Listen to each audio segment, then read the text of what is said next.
Hello दोस्तों। तो कैसे हैं आप सब। तो आज हम बात करने वाले हैं कक्षा 10th के हिंदी के पाठ्य पुस्तक के फर्स्ट चैप्टर श्रम विभाजन एवं जाति प्रथा के बारे में। तो बिना समय गवाए चलिए शुरू करते हैं। श्रम विभाजन एवं जाति प्रथा के लेखक भीमराव अंबेडकर हैं। इनके बारे में भला कौन ना सुना हो, और सुने भी ना क्यों, क्योंकि इनके दलितों के विकास में और संविधान के निर्माण में, देश के निर्माण में एक अहम योगदान इनका रहा है। तो इनकी जीवनी के बारे में पहले देखते हैं, उसके बाद इनकी जीवनी देखने के बाद देखेंगे चैप्टर की ओर बढ़ेंगे। तो बिना समय गवाए चलिए शुरू करते हैं। बाबा साहेब का जन्म 14 अप्रैल 1891 ईस्वी को महू मध्य प्रदेश में एक दलित परिवार में हुआ था। ये मानव मुक्ति के पुरोधा भी रहे हैं, और ये कुछ इंपॉर्टेंट बातें हैं जो आपको नोटिस करने की ज़रूरत है, जिसे आप कॉपी निकाल के नोट कर लीजिएगा। जो बाबा साहब का जन्म कब हुआ था, तो 14 अप्रैल 1891 ईस्वी में महू के मध्य प्रदेश में। और इन्होंने प्राथमिक शिक्षा दीक्षा जो है बड़ौदा से प्राप्त किया, और उसके बाद ये अपने पे तो ये कहाँ पहुँचे, अमेरिका से फिर लंदन गए और तरह तरह की शिक्षाएं ग्रहण की। उसके बाद इन्होंने पौराणिक वैदिक सांस्कृतिक भी शिक्षाएं प्राप्त की, और कुछ दिन तक ही इन्होंने ये वकालत भी किए और राजनीति में भी भाग लिए, और इन्होंने संविधान का निर्माण किया जो देश के सबसे महत्वपूर्ण योगदान को माना जाता है। और इसी कारण इन्हें क्या किया जाता है, तो संविधान निर्माता के रूप में इन्हें जाना जाता है। और इनका निधन 1956 ईस्वी में दिल्ली में हो गया, दिसंबर 1956। ये भी एक नोट कर लीजिएगा, जो दिसंबर 1956 ईस्वी में बाबा साहब भीमराव अंबेडकर का निधन हो गया। और अब ये बात रही जो इनके तीन प्रमुख प्रेरक व्यक्ति इनके बुद्ध, कबीर और ज्योतिबा फूले थे। ये क्वेश्चन कई बार पूछ चुका है, जो बाबा साहब भीमराव अंबेडकर के तीन प्रेरक व्यक्ति कौन थे, तो बुद्ध, कबीर और ज्योतिबा फूले। और आगे अब देखेंगे तो इनकी कुछ रचनाएं दी गई है। The castes in India, their mechanism, genesis and development, the untouchables who are Shudras, Buddhism and communism, Buddha and his Dhamma, thoughts on linguistic states, the rise and fall of the Hindu women. तो इन सब बुकों के कुछ प्रमुख जो बुकें दी गई है, the castes in India, their mechanism, ये सब 3-4 बुक आप याद कर लेंगे, जो ये भीमराव अंबेडकर द्वारा रचित बुक है। और इनके नाम से 21 खंडों में एक वांड में भी इनके द्वारा प्रकाशित की गई है। तो ये भी कभी कभार पूछ देता है, तो इसे भी आप देख लेंगे। उसके बाद है यहाँ प्रस्तुत पाठ बाबा साहब के विख्यात भाषण एनिहिलेसिस ऑफ कास्ट के ललई सिंह यादव द्वारा किए गए हिंदी रूपांतरण जाति भेद का उच्छेद के किंचन संपादन से लिया गया है। अब यहाँ पे एक एनिहिलेसिस ऑफ कास्ट के है इनका बुक, उससे लिया गया है, जिसको हिंदी रूपांतरण जिसका किसने किया है, तो ललई सिंह यादव ने, जो जाति भेद का उच्छेद करता है। अब यहाँ पे ये कुछ आप देख लेंगे जो दिया गया है। अब आगे हम चैप्टर की ओर देखते हैं। अब चैप्टर में आगे यहाँ पे श्रम विभाजन और जाति प्रथा, इसका पहले मतलब समझ लीजिए। जो श्रम विभाजन और जाति प्रथा ये यहाँ पे दिया गया है, इसलिए जो उस समय क्या था, जो श्रम का विभाजन जाति के आधार पे किया गया था। श्रम का विभाजन जैसे कोई बढ़ई है तो उसे बढ़ई वाला काम मिलेगा, कोई अगर लोहार है तो लोहार वाला काम मिलेगा, कोई अगर मोची है तो मोची वाला काम मिलेगा। इस आधार पर समाज ने क्या किया है, तो श्रम को बांट दिया है, जो क्या है एक बेरोजगारी का महत्वपूर्ण कारण क्या है। इस पूरे चैप्टर के सार को हम समझा देते हैं आपको। जो ये क्या है, एक बेरोजगारी का महत्वपूर्ण कारण बन गया है। और ये इसी कारण क्या कहा जाता है, जो जाति प्रथा के कारण ये श्रम विभाजन जो हुआ है, ये बहुत बड़ा बेरोजगारी का कारण है। और इसी पर ये चैप्टर पूरी आधारित है। जो इनका मानना है, जो श्रम विभाजन कार्य कुशलता पे होने चाहिए, ना कि जाति पे। ये कभी उसका आधार ना होना चाहिए कि इस जाति से आता है तो वो ये काम करेगा। लेकिन क्या यहाँ पे समाज में हो क्या रहा है, तो जिस जाति से आता है वो काम करेगा, जिसके कारण आदमी बेरोजगार रह जाता है। और इसी के आधार पे यहाँ पे इस चैप्टर में बातें की गई है। तो बिना समय गए देखिए आगे। यह विडंबना की बात है कि इस युग में भी जातिवाद के पोषकों की कमी नहीं है। इसके पोषक कई आधार पर इसका समर्थन करते हैं। समर्थन का एक आधार यह कहा जाता है कि आधुनिक सभ्य समाज कार्य कुशलता के लिए श्रम विभाजक को आवश्यक मानता है, और चूंकि जाति प्रथा भी श्रम विभाजन का एक दूसरा रूप है, इसलिए हमें कोई बुराई नहीं है। इस तर्क के संबंध में पहली बात तो यह आपत्तिजनक है कि जाति प्रथा श्रम विभाजन के साथ साथ श्रमिक विभाजन के रूप ले लिया हुआ है। श्रम विभाजन निश्चय ही सभ्य समाज की आवश्यकता है, परंतु किसी भी सभ्य समाज में श्रम विभाजन की व्यवस्था श्रमिकों के विभिन्न वर्गों में अस्वाभाविक विभाजन नहीं करती। भारत की जाति प्रथा की एक और विशेषता यह है कि श्रमिकों का स्वाभाविक विभाजन ही नहीं करती, बल्कि विभाजित वर्गों को एक दूसरे की अपेक्षा ऊंच नीच की दरारें देती है, जो कि विश्व में किसी समाज में नहीं पाया जाता। अब यहाँ पे इनके ये कहते हैं कि जो श्रम विभाजन किया जाता है, कब ये जो हमारे देश में श्रम विभाजन की प्रथा चली आ रही है, ये भी इनके कुछ पोषक तत्व भी हैं। अब यहाँ पे कह रहे हैं क्या, जो कार्य कुशलता पर अगर श्रम विभाजन किया जाए तो वो बेहतर है, लेकिन हमारे भारत में जो है श्रम विभाजन ही नहीं, साथ साथ में श्रमिक का भी विभाजन करते हैं लोग।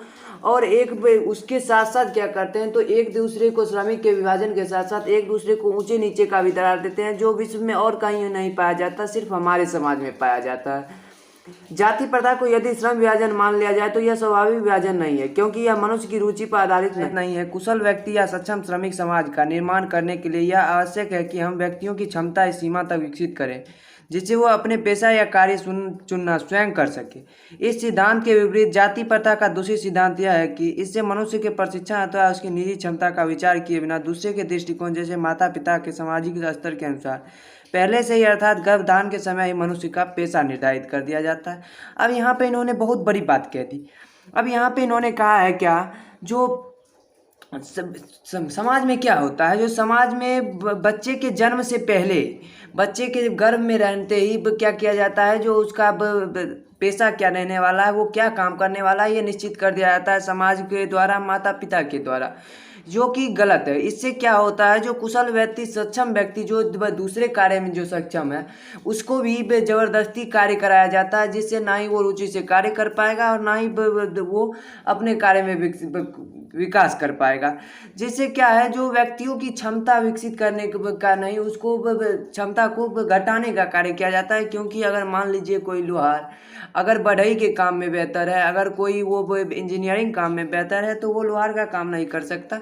इसलिए कहा जाता है ये जो है समाज की गतिविधियाँ, इससे क्या हो रही है, जो कार्य कुशलता नष्ट हो रही है और क्षमता जो विकसित होना चाहिए वो क्या हो रहा है, जो गर्त में जा रहा है। अब यहाँ पे आगे कुछ देखते हैं।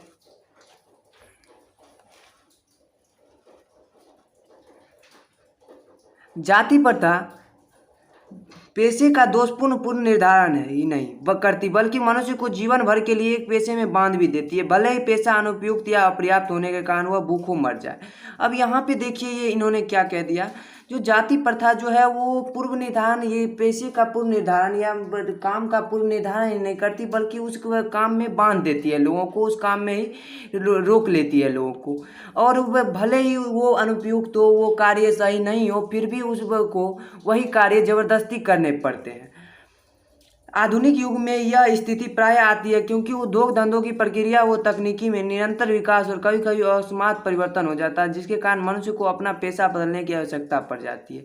और यदि प्रतिकूल परिस्थितियों में भी मनुष्य को अपना पेशा बदलने की स्वतंत्रता न हो तो इसके लिए भूखे मरने के अलावा क्या चारा रह जाता है। हिंदू धर्म की जाति प्रथा किसी भी व्यक्ति को ऐसा पेशा चुनने की अनुमति नहीं देता वो जो उसका पैतृक पेशा न हो, भले ही वह उसमें पारंगत हो। इस प्रकार पेशा परिवर्तन की अनुमति। यहाँ देखिए अब क्या कहा गया है, जो उद्योग धंधे तकनीकी विकास निरंतर ये क्या होते हैं, बदलते रहते हैं समय के अनुसार। क्या जैसे जैसे तकनीकी विकास होता है उद्योग धंधे बदलते रहते हैं, काम बदलते रहते हैं। क्योंकि पहले जो चरखा चलाने का काम करते होंगे उनके लिए अब रोजगार छिन गया होगा, क्योंकि मशीनों का अब काम आ गया। तो ये जो होते हैं बदलते रहते हैं रोजगार। लेकिन अगर मनुष्य एक ही काम में माहिर रहे, एक ही काम करता रहे, वो भी समाज के दबाव से, तो वो क्या करेगा, तकनीकी विकास होने के कारण वो क्या करेगा, तो भूखा मर जाएगा। और भूखा मरने के अलावा कोई चारा भी नहीं रहेगा। फिर भी समाज ये क्या है, इसको दोषपूर्ण नहीं मानती है, इसको अच्छा मानती है। जो जिस जाति से आता है उस वही काम करे, वही पेशा चुने। तो ये क्या है, जो ये सबसे बड़ी विडंबना है। सबसे बड़ी विडंबना मतलब क्या होता है, जो सबसे बड़ा दोष है समाज का, जो क्या करती है समाज में ये जो होता है पेशा वो जाति के आधार पर तय करती है।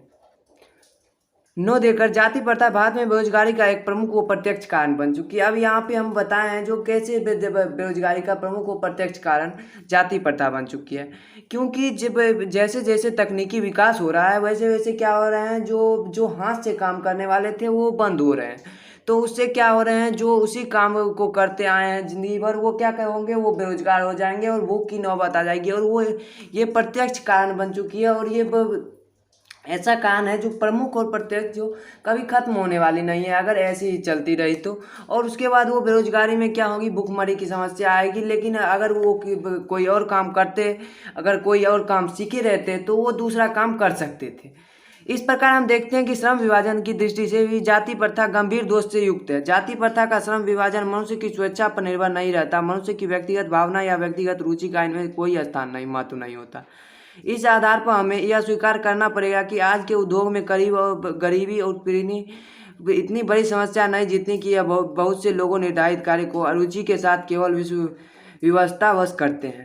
अब यहाँ पे क्या कर रहा है, जो ये जाति प्रथा के भी दृष्टिकोण से, ये श्रम विभाजन के भी दृष्टिकोण से जाति प्रथा क्या है, एक दोषपूर्ण कार्य है जो नहीं होना चाहिए था। ये क्या करता है, जो गरीबी और उत्पीड़न से भी बड़ी समस्या उत्पन्न करती है, क्योंकि ये मनुष्य बिना अपने सहमति के कोई कार्य कर रहा है। ऐसी स्थिति स्वभाव मनुष्य को दुर्भावना से ग्रस्त रहकर टालू काम करने की और काम करने के लिए प्रेरित करती है। ऐसी स्थिति में जहां काम करने वाले का न दिल लगता हो न दिमाग, कोई कुशलता कैसे प्राप्त की जा सकती है। अतः यह निर्विवाद रूप से सिद्ध होता है कि आर्थिक पहलू से भी जाति प्रथा हानिकारक है, क्योंकि यह मनुष्य की स्वाभाविक प्रेरणा, रुचि व आत्मशक्ति को दबाकर उन्हें अस्वाभाविक नियमों में जकड़ निष्क्रिय बना देती है।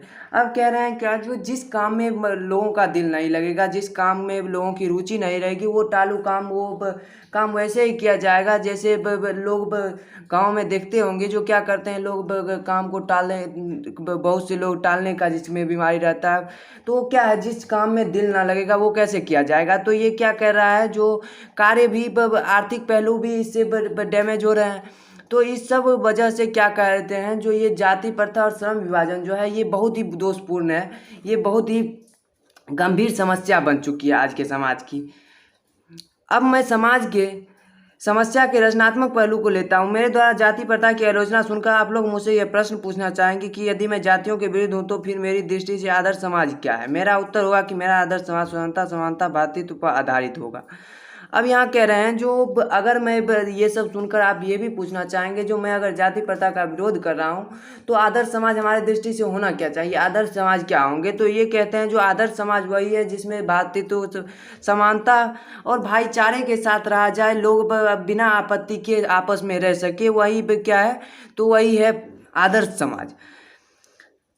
किसी भी आदर्श समाज में इतनी गतिशीलता होनी चाहिए जिससे कोई भी वंचित परिवर्तित समाज के एक छोर से दूसरे छोर तक संचालित हो सके। ऐसे समाज में बहुविधि हितों में सबका भाग होना चाहिए तथा उनकी रक्षा के प्रति सजग रहना चाहिए। सामाजिक जीवन में अबाध संपर्क में अनेक साधन व अवसर उपलब्ध रहने चाहिए। तात्पर्य यह है कि दूध पानी के मिश्रण की तरह भाईचारे का यह वास्तविक रूप और इसी का दूसरा नाम लोकतंत्र है।